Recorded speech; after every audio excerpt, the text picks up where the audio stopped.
André Kostolany nació en Budapest, Hungría, en 1906 y falleció en París, Francia, en 1999.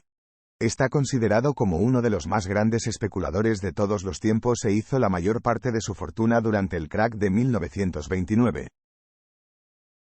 Comenzó su carrera bursátil en los años 20 del siglo XX como ayudante de un amigo de su padre, corredor de bolsa. Gran amante de la música, estudió filosofía e historia del arte. Es autor de varios libros, El fabuloso mundo del dinero y la bolsa, El arte de reflexionar sobre el dinero, Confesiones en un café, y Enseñanzas de Kostolany, entre otros. Algunas de sus frases son legendarias en el ámbito bursátil. Estos son sus principales consejos para triunfar en el mundo de las inversiones. 1. En el mundo de la bolsa de valores 2 por 2 son 5 menos 1. Nunca jamás 4. Compramos una acción a 10 euros con la esperanza que un día llegue a valer 40. Probablemente ese día llegue, aunque al principio, casi con toda probabilidad, su precio caerá hasta 5 euros. Remontará, volverá a descender, se disparará hasta los 30 euros y más tarde retrocederá a 15. Por último recuperará el precio original de compra de 10 euros para posteriormente dispararse hasta los 40. 2 más 2 son 4, aunque solo como resultado final. Pero no llegaremos a este resultado final en línea recta, sino dando un rodeo. El inversor debe aguantar las consecuencias de las tempestades transitorias y no sucumbir al dolor cuando las cotizaciones bajan. Si no se tiene la suficiente paciencia para esperar que llegue ese indispensable -1, al final conservará la razón de su lógica, pero ya no podrá sacar provecho. La bolsa es más un arte que una ciencia. El arte se distingue de la ciencia justamente por este axioma, ya que, en un trabajo científico, 2 más 2 tienen que ser 4 inmediatamente. Cuando un ingeniero construye un puente, sus cálculos deben ser matemáticamente exactos, ya que si lo construyera según la fórmula 2 más 2 es igual a 5 menos 1, se derrumbaría en el 5 antes de llegar al 4. 2. Comprar acciones de empresa, tomarse unas pastillas para dormir durante 20 o 30 años y cuando uno despierta, voilà, es millonario. Es sorprendente oír estas palabras pronunciadas en boca de un especulador. No en vano ganó una considerable fortuna vendiendo en corto durante el crack de 1929. Pero puntualiza que para la mayoría de inversores es prácticamente imposible ganar en un mercado a la baja. Y matiza que, cuando el mercado cae, debes comprar acciones en una recesión o crisis porque ya se encargará el gobierno de encauzar la situación bajando los tipos de interés e inyectando liquidez. Eso ha ocurrido en nuestra historia más reciente. Tras la quiebra de Lehman Brothers, los bancos centrales redujeron los tipos de interés a los niveles más bajos de la historia. Y, cuando parecía que los tipos no podían caer más abajo, la aparición del bicho en 2020 dejó los intereses a cero por primera vez en la historia. Las decisiones de los bancos centrales, las políticas crediticias y las decisiones gubernamentales respecto a los flujos de capitales, nos dan pistas sobre qué dirección tomarán las bolsas. Si los tipos de interés de los créditos son bajos, los ciudadanos piden más prestado, el consumo crece y por ende los beneficios empresariales suben. Con estas perspectivas, el inversor prefiere la bolsa porque los rendimientos de los depósitos y los bonos son bajos y, a consecuencia de ello, los mercados se inundan de dinero. 3. En la bolsa, una verdad a medias es una mentira completa. La trampa más peligrosa en la que puede caer atrapado un especulador consiste en la falsa interpretación de las noticias reales y auténticas, pues una media verdad es igual de mala que una mentira completa. El especulador debe resguardarse de bulos o rumores. La falsa percepción de los hechos reales deriva en confusión. Llega un momento en que uno no tiene claro en qué creer y termina por no creer en nada. Es habitual que los agentes económicos implicados en el mundo bursátil traten de sacar provecho manipulando a las personas desinformadas. Si se produce una mala noticia y la bolsa baja, dirán que se debe a la noticia negativa. Pero si sube, dirán que los inversores ya descontaban la noticia. Si recomiendan comprar un valor y baja, dirán que es una oportunidad para comprar más porque están baratas. Pero el especulador inteligente no se deja engatusar fácilmente.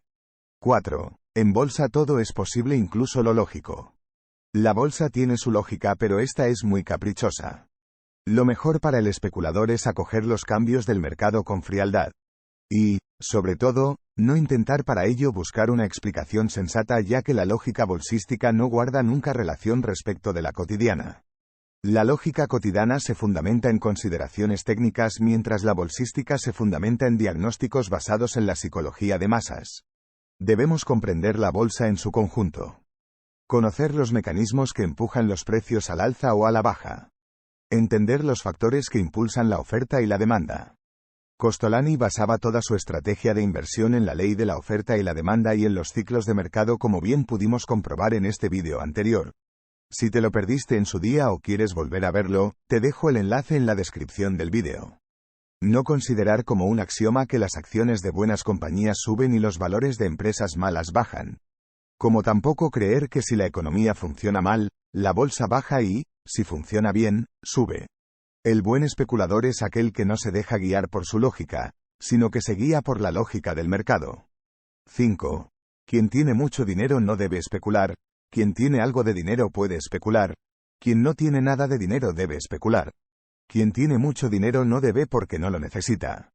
Puede vivir cómodamente del cobro de dividendos, de los beneficios generados por su propio negocio o de rentas inmobiliarias. Quien tiene algo de dinero puede especular siempre y cuando lo haga con dinero que pueda permitirse perder. Quien no tiene dinero tampoco debería especular, pero, si decide hacerlo, debe vigilar sus niveles de apalancamiento para no perder más dinero del que tiene y siempre asumiendo el gran riesgo que corre. Es su única esperanza para ganar dinero más rápidamente.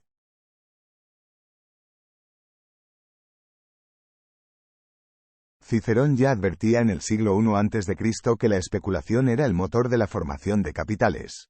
Los grandes avances, desde la invención del ferrocarril hasta la aparición de Internet, han sido posibles gracias al capital aportado por pequeños y grandes ahorradores que salen en busca de ganancias. La especulación, además, inyecta liquidez al mercado, imprescindible, como hemos comprobado, para insuflar energía a las bolsas. 6. En la bolsa, especulación es permanente improvisación. La mayoría de participantes de las bolsas de valores invierten como locos, sin ningún criterio ni reflexión. Ya hace mucho tiempo que han hecho de las bolsas un casino.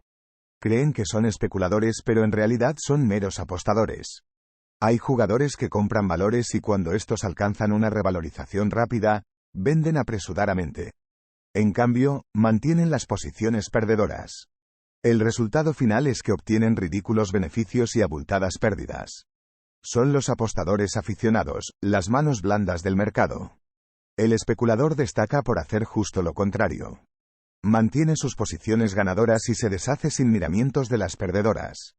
No se conforma con pequeñas ganancias, puesto que con pequeñas ganancias y grandes pérdidas, uno no puede aguantar demasiado en el mercado. El especulador exitoso tan solo debe concentrarse en tener más operaciones positivas que negativas y que las ganancias de las operaciones positivas superen con creces las pérdidas de las operaciones negativas y le irá bien en bolsa. El especulador profesional debe ser reflexivo y preguntarse por qué debe tomar posiciones en un activo. Si la respuesta es afirmativa, debe tener paciencia y seguir la fórmula 2 más 2 es igual a 5 menos 1. A continuación, debe mantenerse firme pero flexible ante posibles cambios en el mercado que supongan un cambio en la concepción de la idea que le llevó a realizar dicha operación. Además, debe de ser lo suficientemente humilde para admitir sus equivocaciones. Por último, debe tener siempre una buena situación de liquidez que le permita operar con la tranquilidad suficiente que le posibilite no ceder jamás a la presión de tener que vender antes de tiempo. 7. No hay que tratar de ser rico sino independiente. El fin al que debe aspirar un especulador profesional es a ser independiente financieramente. En palabras de Platón, la libertad consiste en ser dueño de tu propia vida.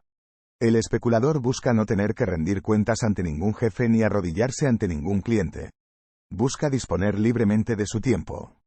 El tiempo es más importante que el dinero. Cada minuto que transcurre no vuelve. El dinero viene y va, pero el tiempo solo se marcha de manera inexorable. Mejor pensar una hora sobre dinero, que trabajar toda una semana por él, afirmaba el maestro húngaro. La inversión en conocimiento paga el mejor interés y no exige comisión a cambio. Si te ha gustado este vídeo no dudes en darle a like, compartir, comentar y suscribirte para no perderte ninguno de nuestros contenidos.